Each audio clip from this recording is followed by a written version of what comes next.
Chieno fatwa karahilenge Ambara kura chieno fatwa karahilenge Demnyara chenga demnyacharange fatwa karahilenge Demnyara chenga demnyacharange fatwa karahilenge Fulangi non reza migyaka za utarnya myono vola asa fulangi na zawo pachali no foto vangaye Fulangi non reza migyaka za utarnya myono vola asa fulangi na zawo pachali no foto vangaye Ambara kurachi eno utwa karahilenge Ambara kurachi eno utwa karahilenge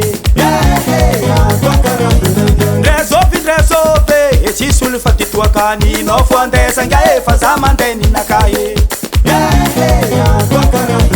Resope echi sulfati tuakani no fuande sangae fazamande ni nakaye Ambara kurashi eno fatwa karahilenge Ambara kurashi eno fatwa karahilenge Ambilaza oya yeah chiage ambilaza oya ambilaza gekatoka ambilanoza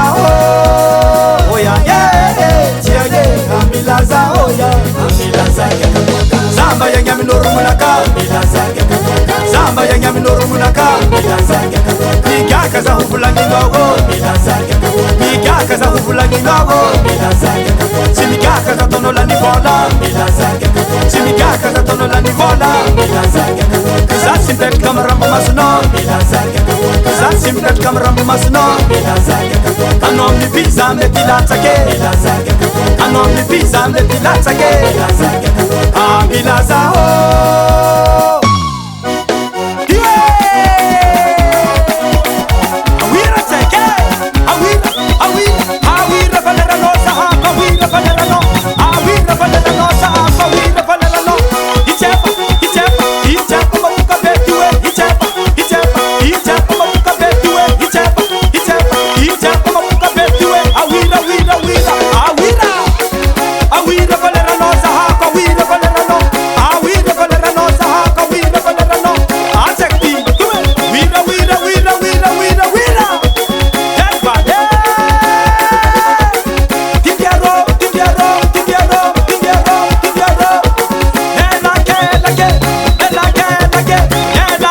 Again.